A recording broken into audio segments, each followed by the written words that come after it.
Hello everyone, welcome to your very own favourite education channel GS school. तो globalisation and the Indian economy में हमने first lecture complete कर लिया है, जिसमें हमने एमएनसीज के बारे में डिटेल में डिस्कशन किया था। साथ ही हमने ग्लोबलाइजेशन का जो लिटरल मीनिंग होता है वो भी डिस्कस किया था। आज उसी चैप्टर को यानी globalisation and the Indian economy वाले चैप्टर को कंटिन्यू करने वाले हैं।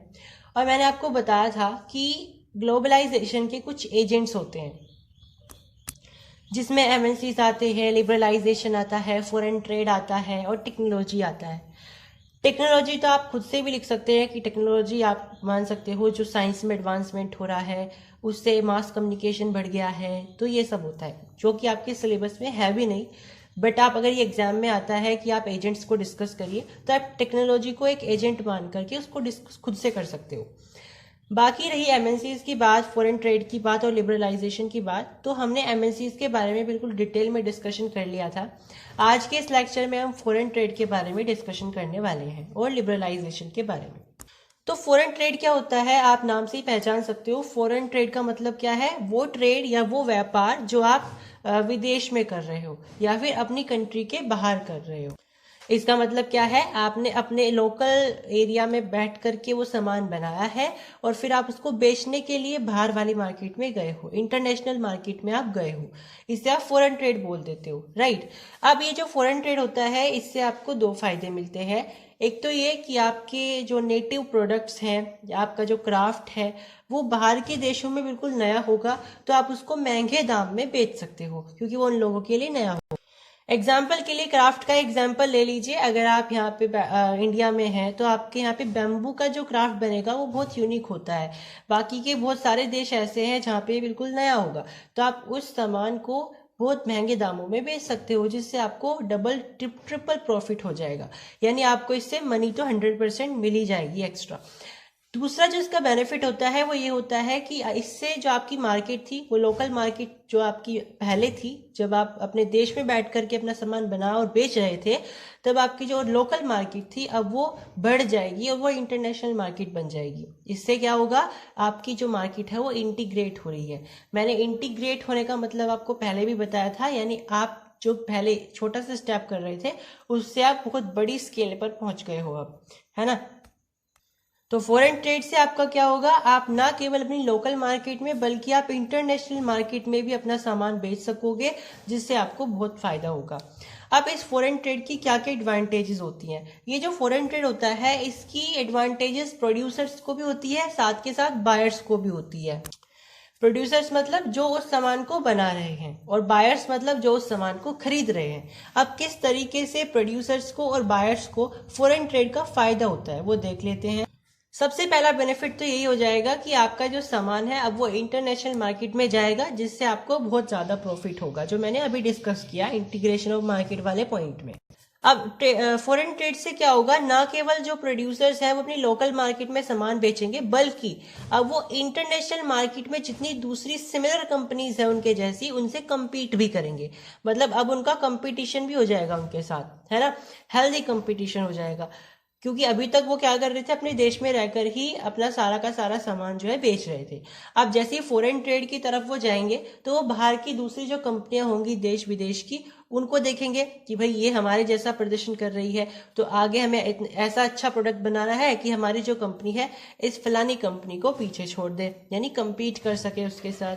तो फॉरेन ट्रेड की एडवांटेजेस प्रोड्यूसर्स को कैसे होती है? एक तो उन्हें कंपटीशन करने को मिल जाता है, और कंपटीशन से ना बहुत फायदे हो जाते हैं। वो चाहता है कि हम इससे भी ज्यादा अच्छा प्रोडक्ट बनाएंगे, इससे भी ज्यादा अच्छा प्रोडक्ट बनाएंगे, तो इससे प्रोडक्ट्स की क्वालिटी बहुत अच्छी बढ़ती चली जाती है, वैरायटी बढ़ती चली जाती है कंपटीशन के चलते, ठीक है।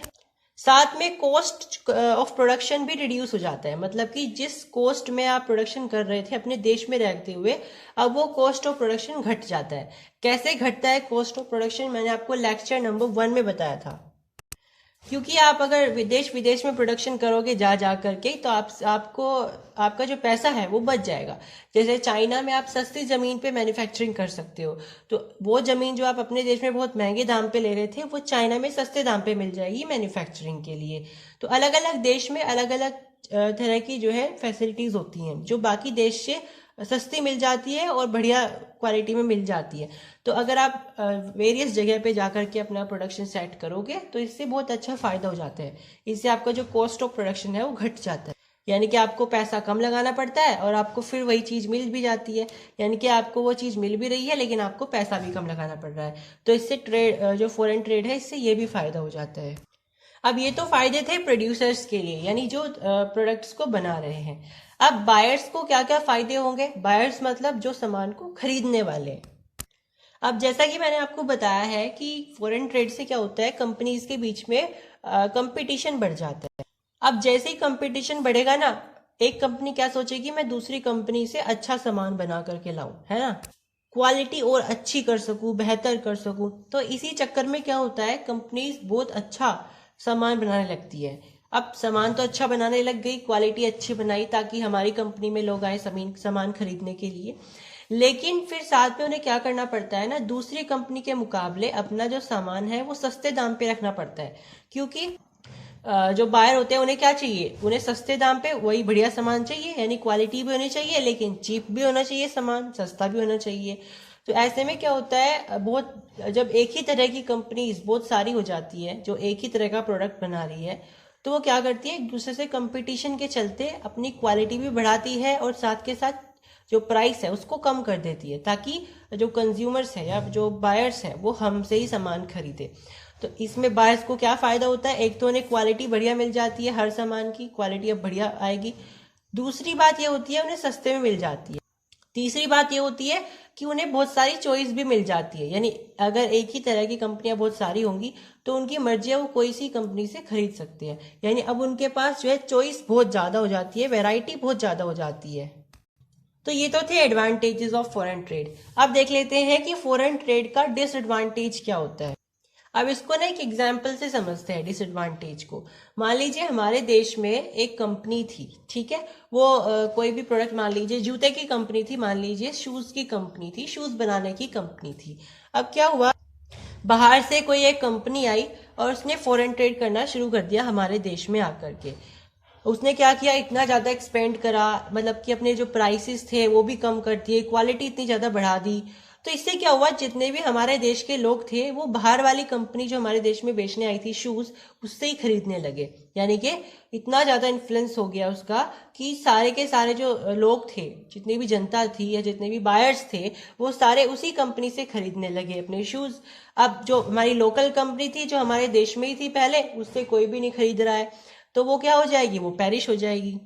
तो इसकी डिसएडवांटेज यहीं से निकलती है कि फॉरेन ट्रेड की वजह से क्या होता है, लोकल कंपनीज, जो छोटी कंपनीज होती है जिनके पास ज़्यादा बजट नहीं होता है, वो इस फॉरेन ट्रेड के सामने पेरिश हो जाती है, यानी कि दब जाती है कहीं ना कहीं, और वो जो है बिजनेस नहीं कर पाती अपना, ठीक है, क्योंकि बाहर वाली जो कंपनियां होती है उनके पास बहुत बजट भी होता है, वो वहाँ पे आकर के अपना प्राइसेस कम कर देती है, प्रोडक्शन करती है बढ़िया, और उससे क्या होता है, उन्हें वो एक तरीके से लोकल कंपनियों को पेरिश कर देती है, रिड्यूस कर देती है। अब फॉरेन ट्रेड इतना आसान नहीं होता है कि आप किसी भी देश में जाकर के घुस जाओ और वहां पे अपना सामान बेचना शुरू कर दो, इतना आसान नहीं होता है। ऑलमोस्ट सारे ही जो देश होते हैं वो अपने देश के अंदर फॉरेन ट्रेड कराने के लिए कुछ टैक्स लगाते हैं। अब टैक्स क्यों लगाए जा रहे हैं, वो इसलिए लगाए जाते हैं इसी चीज की वजह से ही, ताकि वो हमारी कंपनी में, हमारे देश में आकर के हमारी कंपनी को जो है पेरिश करेंगे, लेकिन उससे ही पहले हम उन पर टैक्स लगा देते हैं ताकि हमें थोड़ा बहुत फायदा हो जाए उनके यहाँ आने से। ऐसा ना हो कंप्लीटली जो हमारी जो जीएसटी है वो डाउन हो जाए, हमें थोड़ा बहुत उनसे टैक्स मिलता रहे, है ना। तो वो फॉरेन ट्रेड कराने के लिए अपने देश में कंपनीज पर टैक्स लगाते हैं, और इसी टैक्स को आप ट्रेड बैरियर बोल देते हो। तो अगर आप कुछ रिस्ट्रिक्शन लगा रहे हो फॉरेन ट्रेड पर, उसको आप ट्रेड बैरियर बोलते हो। अब जरूरी नहीं है ये टैक्स की फॉर्म में ही हो, टैक्स एक एग्जाम्पल है, आप टैक्स लगा करके ट्रेड बैरियर कर सकते हो, लेकिन और भी बहुत सारे तरीके होते हैं ट्रेड बैरियर लगाने के, जैसे कुछ पॉलिसीज हो सकती हैं, कुछ स्कीम्स हो सकती है, उन सबको, उन रूल्स को, प्रोटोकॉल्स को आपको फॉलो करना होता है, तभी जाकर के आप अपनी किसी कंट्री में जाकर के अपनी कंपनी खोल सकते हो या ट्रेड कर सकते हो, है ना। तो ट्रेड बैरियर्स का मतलब ये नहीं है केवल कि आप टैक्स लगा दोगे, वहां पे जाकर के आपको उन सारे प्रोटोकॉल्स को फॉलो भी करना होता है जो उस फलाने देश की कंपनी ने लगाए होते हैं। अब देख लेते हैं लिबरलाइजेशन क्या है, जो कि एक एजेंट होता है ग्लोबलाइजेशन का, मैंने आपको पहले भी बताया था। अब जो लिबरलाइजेशन होता है वो एक तरीके से अपोजिट होता है या अपोज करता है ट्रेड बैरियर्स को। ट्रेड बैरियर्स क्या थे? जब आप बहुत सारे कानून लगा देते हो, पॉलिसीज लगा देते हो, प्रोटोकॉल्स लगा देते हो या टैक्स लगा देते हो फॉरेन ट्रेड पर, है ना, कि हमारी कंट्री में ट्रेड करने से पहले आपको इन सारे प्रोटोकॉल्स को फॉलो करना पड़ेगा। अब अगर आप, यानी कि अगर आप गवर्नमेंट है कंट्री के, तो अगर आप उन सारे प्रोटोकॉल्स को डिस्टॉर्ट कर देते हो, उनको हटा देते हो, तो उसको बोलेंगे लिबरलाइजेशन। मतलब आपने जो फॉरेन ट्रेड करने वाली कंपनीज थी उन सबको आज़ादी दे दी है कि आप जैसे मर्जी चाहे हमारे देश में आकर के लिबरलाइज होकर के अपना ट्रेड कर सकते हो। लिबरल होने का मतलब भी बेसिकली ये होता है कि आप उस चीज को फ्री कर दो। तो यहाँ पे जो प्रोटोकॉल्स लगाए गए थे, जो रिस्ट्रिक्शंस लगाए गए थे गवर्नमेंट के द्वारा, अगर उनको गवर्नमेंट हटा देती है, फ्री कर देती है बिल्कुल, तो उसको हम लिबरलाइजेशन बोलते हैं। अब ये एजेंट की होती है ग्लोबलाइजेशन की, क्योंकि जितना ज्यादा लिबरलाइजेशन होगा उतनी ज्यादा कंपनीज आपके देश में आएंगी, क्योंकि सबको भाई प्रोटोकॉल्स फॉलो करना किसको पसंद होता है? सब कहते हैं कि हम जहाँ ऐसी जगह ढूंढेंगे जहाँ पे प्रोटोकॉल्स ना हो, है ना। तो जहाँ पे प्रोटोकॉल्स नहीं होंगे उस कंट्री में ज्यादा से ज्यादा कंपनीज आएंगी, है ना, अपना ट्रेड करने के लिए। तो भाई जितना जितना ज्यादा लिबरलाइजेशन होगा उतना ही ज्यादा हमारे देश में ट्रेड हो जाएगा। लेकिन इसका फिर नेगेटिव इम्पैक्ट भी हो जाएगा, क्योंकि बहुत सारी कंपनीज आपके देश में आ जाएंगी। इससे आपकी लोकल मार्केट में बहुत ज्यादा इफेक्ट होगा, जो आपकी लोकल कंपनीज थी वो पेरिश हो जाएंगी। तो जितने एजेंट्स थे ग्लोबलाइजेशन के वो तो हमने यहाँ पे पढ़ लिए हैं। अब देख लेते हैं ग्लोबलाइजेशन के पॉजिटिव इम्पैक्ट्स क्या होते हैं। मैंने आपको स्टार्टिंग में बताया था कि ग्लोबलाइजेशन बहुत अच्छी एक तरीके से हमारे सोसाइटी में एक ग्लिम्स होती है, जिससे हमारी सोसाइटी में डेवलपमेंट हो रही होती है। लेकिन इसके कुछ नेगेटिव इम्पैक्ट भी होते हैं। तो सबसे पहले देख लेते हैं इसके पॉजिटिव इम्पैक्ट क्या है। तो भाई ग्लोबलाइजेशन की वजह से आईटी में बहुत इंप्रूवमेंट हुआ है। आईटी मतलब इंफॉर्मेशन टेक्नोलॉजी। आजकल हम बिल्कुल निर्भर हो चुके हैं आईटी पर, तो ये ग्लोबलाइजेशन की वजह से ही हुआ है। दूसरा हम बोल सकते हैं टेक्नोलॉजी बहुत इंप्रूवमेंट हो गई है, ट्रांसपोर्टेशन आ गया, उसमें कम्युनिकेशन सिस्टम आ गया। ये सारी जो चीज़ें होती है ये टेक्नोलॉजी में आएंगी, तो टेक्नोलॉजिकली बहुत इंप्रूवमेंट हुआ है। दूसरा हम बोल सकते हैं शेयरिंग, यानी कि आजकल हम क्या करते हैं, कल्चरली पॉलिटिकली अपनी मेथोडोलॉजीज को, अपने प्रोटोकॉल्स को शेयर करते रहते हैं और साथ में इंटीग्रेट करते रहते हैं। तो इसकी बहुत सारी पॉजिटिव इम्पैक्ट इस तरीके से बनाई जा सकती हैं। बात करें नेगेटिव इम्पैक्ट्स की, तो नेगेटिव इम्पैक्ट इसमें क्या आ जाएगा? पॉल्यूशन। पॉल्यूशन क्यों आया? क्योंकि भाई ग्लोबलाइजेशन जो है, कंपनीज बनेंगी ग्लोबलाइजेशन से, है ना। ग्लोबलाइजेशन से आप बाहर दूसरे देश में जाकर के कंपनीज बनाओगे, तो वहां पे क्या होगा? उतना ही पोल्यूशन भी होगा, क्योंकि कंपनीज क्या करती है फिर, अगर वो फैक्ट्रीज हैं तो वो क्या करेंगी, धुआं जो है निकालेंगे अपने कंपनी से, डिस्चार्ज करेंगे धुएं को, यानी कि पोल्यूशन को एक तरीके से वो क्रिएट करती है। चाहे वो वाटर पोल्यूशन हो, धुआं तो एयर पोल्यूशन हो गया, हो सकता है वो डर्टी वाटर आपकी रिवर्स में डिस्चार्ज कर दे, जिससे आपको वाटर पोल्यूशन हो सकता है वो वाटर पोल्यूशन भी ना करके जितना भी डिस्चार्ज था वो आपकी मिट्टी में डाल दे जा करके, तो उससे सॉइल पोल्यूशन हो जाएगा।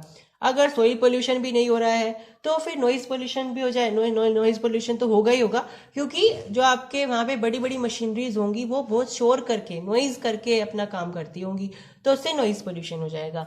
अल्टीमेटली अब ये बोल सकते हैं कि ग्लोबलाइजेशन की वजह से अगर कंपनीज बन रही है या फैक्ट्रीज बन रही है, उससे आपके यहाँ पे कंट्री में पोल्यूशन तो होगा ही होगा, चाहे वो किसी भी तरह का पोल्यूशन हो, पर पोल्यूशन होना तो तय है। दूसरा क्या है? Increasing gap between poor and rich. अब ये बहुत इंपॉर्टेंट है, इसको ध्यान से समझेंगे।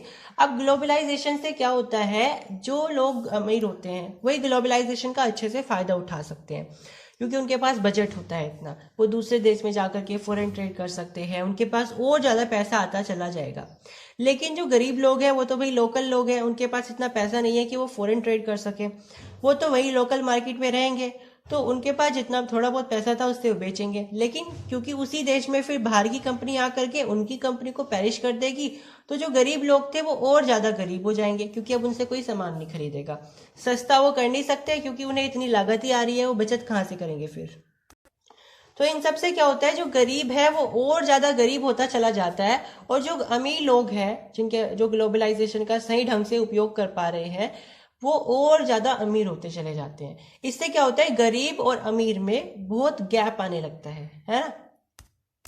दूसरी बात ये होती है, इसमें कंपटीशन बहुत होता है, क्या बोलते हैं इसको, ग्लोबलाइजेशन में। क्योंकि आजकल आप देखोगे तो आईटी सेक्टर में इतनी ज़्यादा वैकेंसीज नहीं है, क्योंकि सारी वैकेंसीज फुल हो चुकी हैं। हालांकि वैकेंसीज बहुत सारी है, आजकल बहुत ज़्यादा डिमांड है आईटी की, पर आजकल की जो यूथ है वो सारी की सारी आईटी की तरफ जा रही है, यानी कंपटीशन बहुत ज़्यादा है। तो आपको सीट्स बहुत मुश्किल से मिलती हैं, यानी आपको एनरोल करने के लिए इतना कंपटीशन करना पड़ेगा कि कुछ लोग तो इसमें अनएम्प्लॉयड ही रह जाते हैं। दूसरी बात होती है लो वेजेस टू लेबरर्स। अब क्योंकि इतना ज़्यादा कंपटीशन है, तो कंपनी अगर आपको थोड़े दाम पे भी रखेगी तो आप सवाल जवाब नहीं कर सकते हो, क्योंकि वो आपको कहेगी ठीक है चले जाओ, हमारे पास तो और भी बहुत सारे लोग हैं जो बाहर लाइन बना के खड़े हुए हैं। क्योंकि ग्लोबलाइजेशन से कंपटीशन बढ़ रहा है, तो बहुत सारे लोग उसी कंपनी में इनरोल करना चाह रहे हैं। तो जो लोग इनरोल्ड हैं पहले से ही, वो उन्हें सवाल जवाब भी नहीं कर सकते कि तुमने हमारी वेजेस यानी सैलरी इतनी कम क्यों रखी है, क्योंकि वो तुम्हें फिर से कह देंगे कि हमारे बाहर तो बहुत सारी लाइन बना करके लोग खड़े हुए हैं, तुम चले जाओ, हम तो उनको रख लेंगे इतने ही पैसे पर, है ना। तो जितना ज़्यादा ग्लोबलाइजेशन बढ़ रहा है, इससे वेजेस भी बहुत कम होती चली जा रही हैं लोगों की। साथ में जॉब डिस्प्लेसमेंट, ये भी बहुत इंपॉर्टेंट होता है। जैसा कि मैंने आपको बताया था, एमएनसीज क्या करती है, दूसरे देश में जाएंगी और लोकल कंपनीज को खरीद लेंगी, या फिर एक और तरीका होता है उनका कि स्मॉल प्रोड्यूसर्स से जितना भी पैसा है, या सॉरी पैसा नहीं, जितना भी प्रोडक्ट्स है वो उनसे खरीद करके अपना टैग लगा करके बेच देंगी। अब वो जो स्मॉल प्रोड्यूसर्स हैं वो इन पर निर्भर हो जाएंगे कि हमें तो इन्हीं से पैसा मिल रहा है, एमएनसी से। तो एमएनसीज क्या करती है, समय समय पे अपना जो प्रोडक्शन यूनिट है वो चेंज करती रहती है अलग देशों में। तो जैसे ही वो एमएनसी दूसरे देश में जाकर के अपनी प्रोडक्शन यूनिट चेंज करेंगे, तो स्मॉल प्रोड्यूसर्स क्या हो जाएंगे, बेरोजगार हो जाएंगे, तो उनकी जो जॉब थी वो डिस्प्लेस हो जाएगी, है ना। तो यहाँ पे देखो ये क्वेश्चन आता है, बहुत बार आता है, आपकी बुक में एक इमेज दी हुई है इसी से लेकर के कि बहुत सारे लोग खड़े हुए हैं पीछे, और जो एक आदमी है वो जा रहा है कि हम अपनी प्रोडक्शन यूनिट कहीं और सेट कर लेंगे।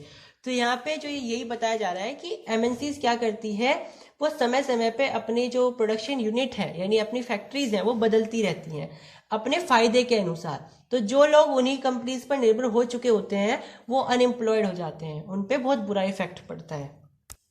आपकी बुक में एक और जो है इमेज दी हुई है, जिसमें एक जो आदमी है वो बॉल से खेल रहा है, और वो बॉल क्या है, वो अर्थ है, और जो हमारा एक लड़की है उसके बराबर में खड़ी है, वो कह रही है कि तुम्हें इससे इतने आराम से मत खेलो, वो हमारी अर्थ है ना, इससे ऐसे मत खेलो लापरवाही से, ये हमारी अर्थ है, तुम इतने ज़्यादा लापरवाह मत हो, तुम्हें इसकी सज़ा ज़रूर मिलेगी। तो बेसिकली हमें बताना क्या चाह रही है इमेज कि एमएनसीज की डिसएडवांटेजेस क्या है, और एमएनसीज की डिसएडवांटेजेस क्या हो जाएंगी, जो हमारे यहाँ पे ग्लोबलाइजेशन की डिसएडवांटेजेस है, मतलब पोल्यूशन बढ़ रहा है ना, ये सब चीज़ें, क्योंकि अर्थ को वो इस तरीके से कर रहा है, तो यानी कि अर्थ को इफेक्ट पड़ रहा होगा उस चीज़ का, है ना। तो यहाँ पे इसका मतलब वो पोल्यूशन से रिलेटेड हमें बताना चाह रहे हैं। और आप दूसरे डिसएडवांटेजेस भी लिख सकते हो, increasing gap between poor rich वगैरह वगैरह, ठीक है। तो मैंने आपको बताया था ट्रेड बैरियर्स के बारे में। अब ट्रेड बैरियर्स का ना गवर्नमेंट बहुत अच्छे से यूज़ करती है, उसको बहुत वर्सेटिलिटी के साथ यूज़ करती है।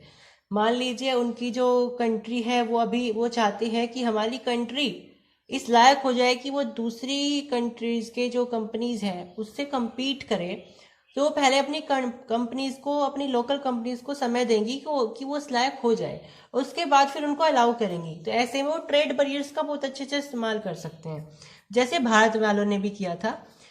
अब इसमें क्या होता है, वो ट्रेड बैरियर लगा सकते हैं, इतना उनकी कंपनी तैयार हो रही है कि हमें बाहर वाली कंपनी से compete करना है, और फिर बाद में वो अपनी कंपनी से कह देंगी कि वो बाहर जाकर के ट्रेड करें, या फिर दूसरी जो कंपनीज है वो हमारे यहाँ पे आकर के compete करें, क्योंकि वो अब ट्रेड बैरियर हटा चुके होंगे। तो मेरा कहने का मतलब बेसिकली इतना सा है कि ट्रेड बैरियर से क्या होता है, आप अलाउ करते हो बाहर वाली कंपनीज को कि हमारी कंट्री में आकर के हमारी दूसरी लोकल कंपनीज से compete करो या ना, है ना। तो अगर आपने ट्रेड बैरियर लगाए हुए हैं तो बहुत कम कंपनीज आएंगी, तो आपको आपकी जो लोकल कंपनीज है वो बहुत कम ट्रेड कर पाएगी, बहुत कम कह सकते हैं हम compete कर पाएगी, तो उसी का फ्लरिश हो जाएगा। लेकिन अगर आप ट्रेड बैरियर हटा देते हो तो ज़्यादा से ज़्यादा कंपनीज आपके देश में आएंगी ट्रेड करने के लिए, और आपकी जो लोकल कंपनी है वो compete करेगी उससे।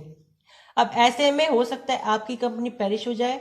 अगर आपकी कंपनी वाले के जो प्रोडक्ट हैं वो वाकई बहुत अच्छे हैं तो हो सकता है आपकी कंपनी उनको ही पेरिश कर दे। तो ऐसा ही भारत में भी हुआ था। इंडिपेंडेंस के बाद भारत की जो गवर्नमेंट है उसने बैरियर्स लगा दिए थे ट्रेड पर कि अभी हम बैरियर लगाएंगे, पहले हम अपनी कंट्री की जो कंपनीज हैं उनको तैयार करेंगे कि वो इस लायक हो जाएं कि बाहर वाली जो कंपनीज अगर आए उनको कम्पीट करने के लिए तो हमारी कंपनी उनको मुंह तोड़ जवाब दे या बेसिकली उन्हें कम्पीट कर पाए बहुत अच्छे से, है ना। तो उसके बाद क्या होता है 1950s और 1960s में इंडस्ट्रीज आनी बननी स्टार्ट हो जाती हैं बहुत तेजी से और कंपटीशन जो है बहुत ज़्यादा बढ़ जाता है। तो इंडिया क्या करती है फिर 1991 में अपने ये पॉलिसी बनाती है कि अब हम फॉरेन ट्रेड को अलाउ कर देंगे, मतलब ट्रेड बैरियर को अब हम हटा देंगे। यानी कि इंडिपेंडेंस के बाद इन्होंने अब 1991 में जाकर के ट्रेड बैरियर्स को हटाए। यानी अब उन्हें लग रहा था कि हमारी जो कंपनीज हैं अब वो उन्हें कम्पीट कर पाएंगी बाहर वाली कंपनीज को। अब जो है बाहर वाली कंपनीज यहाँ पे आएंगी और जाकर के उन्हें कम्पीट करेंगी। तो इंडियन गवर्नमेंट ने 1991 में, ये लिखा है 1991 में, कुछ ऐसी पॉलिसीज लगाई जिससे बाहर वाली कंपनीज आकर के वहां पे ट्रेड करने लगी। तो बेसिकली उन्होंने क्या किया, लिबरलाइजेशन लगा दिया, यानी कि ट्रेड बैरियर्स को हटा दिए। अब ये जो उन्होंने फैसला लिया ना, उन्हें किसने सजेस्ट किया था, WTO ने सजेस्ट किया था। अब ये WTO क्या है, ये एक संस्था है जो कि ट्रेड वगैरह को संभालती है दुनिया भर के देशों की। तो WTO ने इंडियन गवर्नमेंट को सजेस्ट किया था कि आप क्या करो, आप फॉरेन ट्रेड को अलाउ कर दो, मतलब एक तरीके से आप ट्रेड बैरियर्स को हटा दीजिए ताकि आपकी कंपनीज में जो है कम्पीट कर पाए बाहर वाली कंपनीज से। यानी आपकी कंट्री में जो है बाहर की कंपनियां आएंगी और कम्पीट करेंगी। ठीक है, चलिए WTO को पढ़ना स्टार्ट करते हैं। WTO की फुल फॉर्म बेसिकली क्या होती है, वर्ल्ड ट्रेड ऑर्गेनाइजेशन, मतलब कि दुनिया भर का जो भी ट्रेड है उसका एक तरीके से संगठन है, यहाँ पे एक तरीके का ये ऑर्गेनाइजेशन है। और ये कब बना था, 1 जनवरी 1995 में बना था। ठीक है, 1 जनवरी 1995। अब ये क्यों बनाया गया, इसका एम क्या था इसको बनाने का, इससे बनाने का मेनली जो मकसद था वो ये था कि इंटरनेशनल मार्केट या इंटरनेशनल जो ट्रेड है उसको लिबरलाइज किया जाए। मतलब कि जितने भी देश हैं वो आपस में मिलजुल करके या फिर आप एक दूसरे के देश में जा करके ट्रेड करें। इसका मेन मकसद ये था कि जो दूसरे देश हैं वो सारे के सारे आपस में एक दूसरे के देश में जा करके ट्रेड करें। यानी बेसिकली इसका मकसद था कि ये फॉरेन ट्रेड को बढ़ावा दे और इसको डेवलप्ड कंट्रीज के इनिशिएटिव में बनाया गया था। अब डेवलप्ड कंट्रीज क्या होती है, मैंने चैप्टर 1 में डिटेल में डिस्कशन किया था। अब मुझे कमेंट बॉक्स में 2 डेवलप्ड कंट्रीज के नाम बताइए। चलिए अब देख लेते हैं ये क्या करती है, ये रूल्स बनाती है, अपने कुछ प्रोटोकॉल्स बनाती है और जो भी कंट्रीज WTO के मेंबर्स होती है उनको ये रूल्स और प्रोटोकॉल्स फॉलो करने होते हैं। और बाकायदा WTO ये चेक भी करती है कि कौन कौन सी ऐसी कंट्रीज हैं जो फॉलो कर रही हैं मेरे रूल्स और कौन सी ऐसी है जो फॉलो नहीं कर रही हैं। अगर हम जुलाई 2016 की रिपोर्ट के अनुसार देखें तो 165 कंट्रीज WTO की मेंबर्स थी तब तक। ठीक है, तो ये था WTO। अब ये WTO जितना सीधा साधा दिख रहा है उतना है नहीं। WTO की भी कुछ अनफेयर साइड्स हैं, मतलब ये भी, इसके भी कुछ काले सच हैं, डार्क ट्रूथ्स हैं, वो हम देख लेते हैं। अब WTO जो है ना वो डेवलप्ड कंट्रीज के इनिशिएटिव में स्टार्ट की गई थी, जैसे कि मैंने आपको फर्स्ट लाइन में बताया है कि ये डेवलप्ड कंट्रीज के इनिशिएटिव में स्टार्ट करी गई थी। तो अब क्योंकि ये स्टार्ट भी उन लोगों के द्वारा की गई है जो डेवलप्ड कंट्रीज हैं तो उनसे तो भेदभाव होगा ही। तो यहाँ पे एक एग्जाम्पल लिखा है कि डेवलप्ड कंट्रीज जैसे कि अमेरिका है, US है। अब ये जो कंट्रीज है इनमें खेती बहुत कम लोग करते हैं। अब भारत में तो ज़्यादा से ज़्यादा लोग खेती ही करते हैं, लेकिन अमेरिका जैसे देश में, US जैसे देश में खेती बहुत कम होती है। एग्रीकल्चर की वजह से US जैसी कंट्री में केवल और केवल 1% की GDP में योगदान जाता है।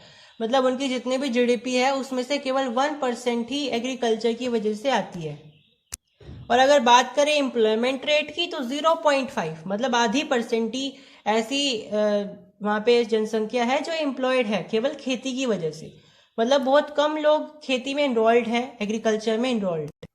GDP में भी कम योगदान आ रहा है, साथ में एम्प्लॉयड भी बहुत कम लोग हैं एग्रीकल्चर में US में। तो ऐसे में क्या किया गया है, US ने क्या किया, अपने ट्रेड बैरियर्स लगा दिए गए हैं वहां पे, ताकि एग्रीकल्चर में जितना भी डेवलपमेंट है उनकी कंट्रीज करे, उनकी उनकी कंट्री के अंदर जो कंपनीज है वो करे, और बाहर की कंपनीज आकर के उन्हें कम्पीट ना करे, उन्हें पेरिश ना करे। तो उन्होंने जितनी भी एग्रीकल्चर रिलेटेड जितनी भी कंपनीज हैं उनके ऊपर ट्रेड बैरियर लगाए हुए हैं, और गवर्नमेंट अपनी एग्रीकल्चर कंपनीज को सपोर्ट करने के लिए उन्हें बकायदा बहुत बड़ी बड़ी सब्सिडी भी दे रही है, मतलब कि एक तरीके से कोटा दे रही है, ताकि वो फटाफट से बहुत जल्दी से डेवलप हो सके और एम्प्लॉयमेंट रेट और जीडीपी में जो उनका रेट है वो बढ़ जाए, किसका, एग्रीकल्चर का। इसीलिए उन्होंने ट्रेड बैरियर भी लगा दिए हैं एग्रीकल्चर रिलेटेड कंपनीज पर। तो उन्होंने WTO ने क्या किया, उनको सपोर्ट किया इस चीज में, लेकिन दूसरी कंपनीज को ट्रेड बैरियर लगाने ही नहीं दे रहे हैं। तो एक तरीके से उसका अनफेयर साइड है, कुछ कंट्रीज को सपोर्ट कर रही है इस चीज में और कुछ को नहीं कर रही है। अब भाई WTO का एम ही क्या था, ट्रेड बैरियर को हटाना, लेकिन कुछ कंट्रीज जो उनकी मेंबर है जैसे कि US, वो ट्रेड बैरियर लगा रही है, लेकिन वो उसको कुछ नहीं कह रहा है। तो ये एक तरीके से उसकी अनफेयर साइड है। अब एक क्वेश्चन आ जाता है कभी कभी कि क्या भारत में भी ऐसी कोई कंपनियां हैं जो MNCs की तरह हैं, यानी कि क्या भारत की कोई कंपनी बाहर जाकर के अपनी प्रोडक्शन यूनिट कर रही है, अपना ऑपरेट कर रही है? तो हाँ, बहुत सारी कंपनीज ऐसी है, जैसे टाटा मोटर जो कि ऑटोमोबाइल्स की कंपनी है, इन्फोसिस जो कि IT की कंपनी है, एशियन पेंट्स जो कि पेंट्स की कंपनी है, और रैनबैक्सी जो कि मेडिसिन की कंपनी है। तो ये कुछ ऐसी कंपनियां हैं जो कि MNCs हैं और भारत की हैं। अब हम देखने वाले हैं कि गवर्नमेंट, किसी भी कंट्री की गवर्नमेंट क्या क्या ऐसे स्टेप्स उठाती है जिससे फॉरेन इन्वेस्टमेंट को वो अट्रैक्ट कर सके, मतलब कि फॉरेन ट्रेड को एक तरीके से अपने देश में अट्रैक्ट कर सके और उन्हें फॉरेन इन्वेस्टमेंट मिले एक तरीके से। क्योंकि सरकार का तो फायदा ही है, जितनी ज़्यादा उसके देश में कंपनीज आएंगी उसे टैक्स मिलेगा, और टैक्स मिलने के बाद उस एक तरीके से उसकी GST बढ़ेगी, है ना, और उसे एक तरीके से उसकी नेशनल इनकम आ जाएगी, है ना। तो सरकार को इस चीज़ से कहीं ना कहीं फ़ायदा ही होता है। तो सरकार क्या करती है, कुछ ऐसे कदम उठाती है जिससे फॉरेन इन्वेस्टमेंट को अपनी कंट्री में अट्रैक्ट किया जा सके। इन्हीं स्टेप्स में सबसे पहला स्टेप होता है SEZs का। SEZs क्या होते हैं? Special economic zones. अब स्पेशल इकोनॉमिक जोन्स क्या होते हैं? स्पेशल इकोनॉमिक जोन मतलब होता है इंडस्ट्रियल जोन, मतलब ऐसे इलाके जहाँ पे इंडस्ट्रियल काम चलता है।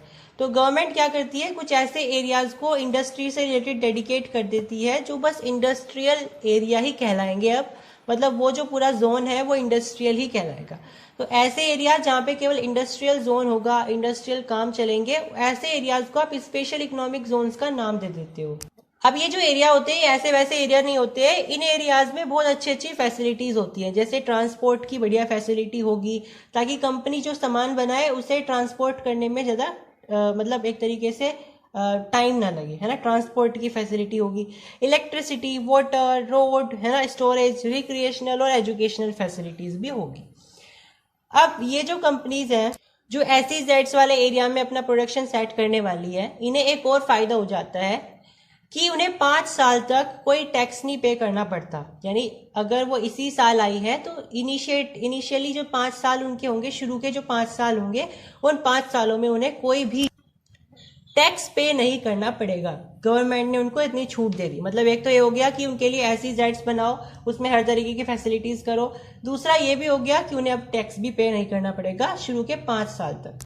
साथ में गवर्नमेंट उन कंपनीज के लिए लेबर लॉज में भी कुछ फ्लेक्सिबिलिटीज बना देती है, मतलब कि जैसे बहुत ज़्यादा स्ट्रिक्ट नहीं होती उनके लिए कि भाई अगर आपको ऐसा है कि आपने किसी लेबर को एम्प्लॉय किया और फिर उसको हटा दिया एकदम से, उसको कोई भी सब्सिडी नहीं दी है हटाने की, तो ऐसा नहीं होगा। गवर्नमेंट क्या करती है, इन सबको अलाउ करती है कि भाई तुम्हारी मर्जी, तुम जिस तरीके से अपने लेबर लॉज को बनाना चाहते हो बनाओ। वो थोड़ी कहने को तो गवर्नमेंट क्या करती है, लेबर लॉज बनाती है, लेकिन अगर ये जो कंपनीज है जो SEZs में रह रही है या जो फॉरेन कंपनीज हमारे देश में ट्रेड करने के लिए आई है, उनको एक तरीके से फ्लेक्सिबल हो जाती है, उनके लिए लचीली हो जाती है। मतलब उन्हें जो करना है करने दो।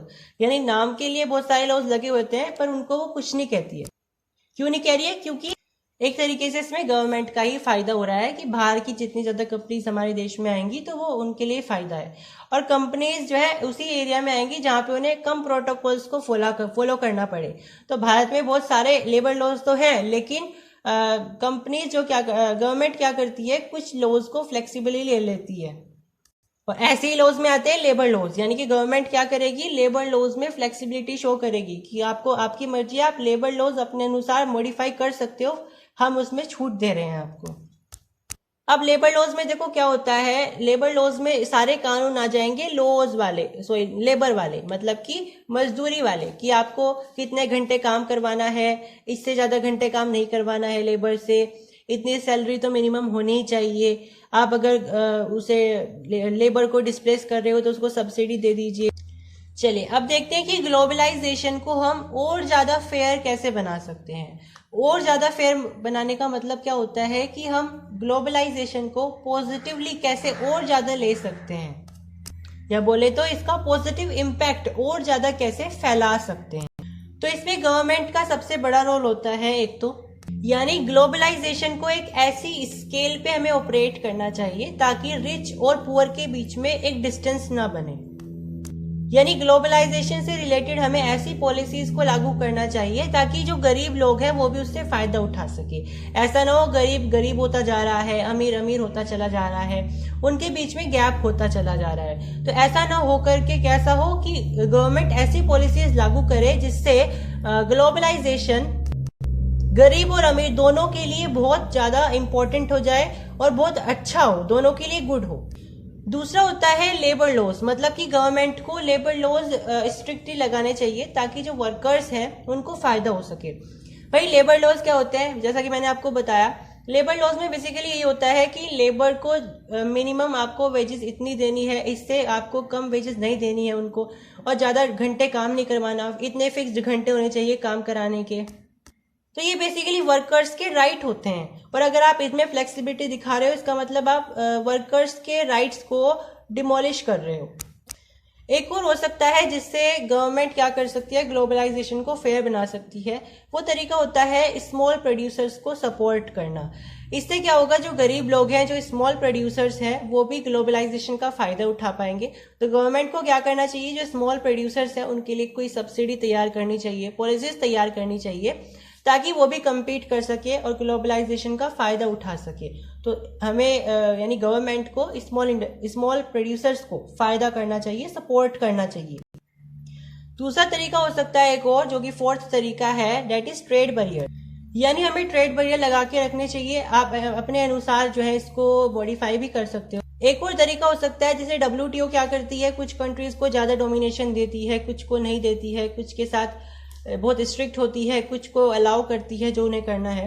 तो WTO को आप नेगोशिएट कर सकते हो कि वो और ज्यादा फेयर लॉज निकालें, और उसको आप क्या कह सकते हैं WTO को कि आप कुछ कंट्रीज का डोमिनेशन अपने ऊपर से हटा दें। जैसे यूएस के ऊपर, यूएस ने ही बेसिकली बनाया है WTO को, क्योंकि WTO बेसिकली डेवलप्ड कंट्रीज के इनिशिएटिव में बना था। तो यूएस जो कंट्री है वो उसका बहुत ज्यादा डोमिनेशन है WTO पर। तो आप क्या कर सकते हो, WTO को नेगोशिएट कर सकते हो कि भाई डोमिनेशंस इसको इन सबको हटा दीजिए। भले ही सब किसी ने बनाया हो, लेकिन अब 165 मेंबर्स हैं इसके अकॉर्डिंग टू 2016 रिपोर्ट। तो इसमें सबका इक्वल अधिकार होना जरूरी है। तो आपको इसमें और ज्यादा फेयर लॉज बनाने की जरूरत है और वो सबको लागू करवाने चाहिए आपको। और लास्ट और सबसे इंपॉर्टेंट होता है रोल ऑफ पीपल, यानी कि लोगों का खुद का योगदान। यानी लोग क्या कर सकते हैं, लोगों का योगदान क्या होता है भाई, वो मार्च निकाल सकते हैं, रैलीज निकाल सकते हैं, कैंपेन निकाल सकते हैं। तो इससे क्या होगा, अगर ग्लोबलाइजेशन में कुछ अनफेयरनेस दिखाई दे रही है तो पीपल अपना पावर ले सकते हैं, जो उनकी सबसे बड़ी पावर है, और वो होती है कैंपेन करने की, रैली करने की और मार्च निकालने की। एक तरीके से धरना करना, रैली निकालना, मोर्चा निकालना, डेमोन्स्ट्रेशन निकालना। तो ये बहुत सारे तरीके होते हैं जिससे ग्लोबलाइजेशन बहुत अच्छा हो सकता है, फेयर हो सकता है। तो हमारा यहाँ पे चैप्टर हो जाता है फिनिश। इसी